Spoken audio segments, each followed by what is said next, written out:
ايه وعمو هيعملي سندوتش بيض كده او برجر مش عارفه. يلا يا عمو اعمل ايه ده؟ ايه ده؟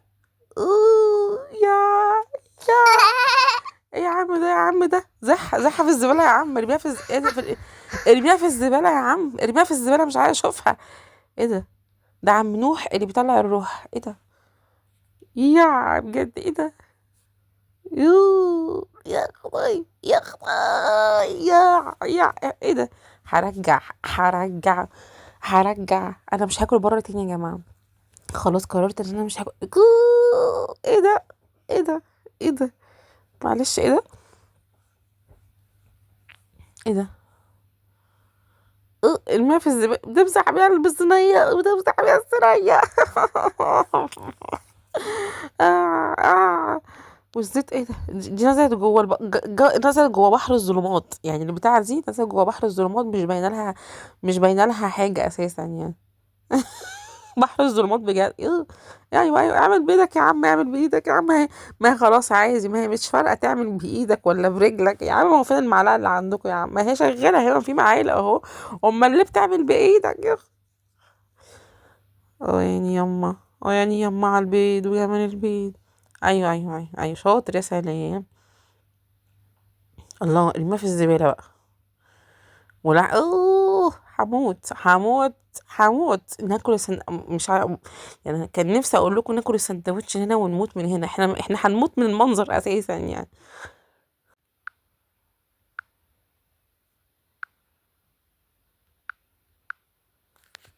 شوربة الكريمة بالنسبة لي راحة نصفية. أنا هفضح قصر الكباب جوه بعد كده أعرفوا إن أنا داخلة على معركة. بدايتها شوربة عشان تفتح النفس وتهدي الأعصاب. تفتح النفس ليه؟ هتاخدي اكسجين ولا ايه؟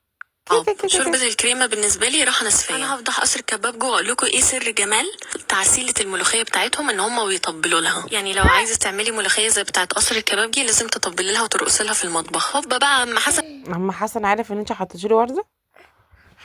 دخل عليا بالطاجن اللي انا بحبه، عباره عن مزيج من ركب البقره المصلصه وملفوف حواليها ورق من غير عنب. انا عن نفسي باكل ركبها كده كانها رز بالشوكه، ركبها طازه طازاوه، وبعدين شربت شوربه ركب عشان يبقى كلنا كل الكولكشن تحسوها. يعني قلتي ركب، يعني اكلتي ركب وكوارع وحاجات من دي وفي الاخر تقولي كولكشن؟ يعني مش لايقه والله. بوهيميان اكسسوارز جولد بليتد. لقيت بقى عم حسن داخل عليا تاني بساندوتشز كده ملفوفه رز جواها رز اداني انا لسه صاحيه من النوم وعايزه افطر. كي. كأنها ساندوتشات ومعمولين بشكل عشوائي كساندوتش، طعمه خفيف قوي ومريح. يلا بينا ناكل بقى. كلت شيش من غير طروق طعمه مزبط. مين طارق ده؟ طارق؟ انت اسمك طارق؟ طيب. وكلت كفتة بضاني وشواوحي والله ما هعلق الحته دي. بلو.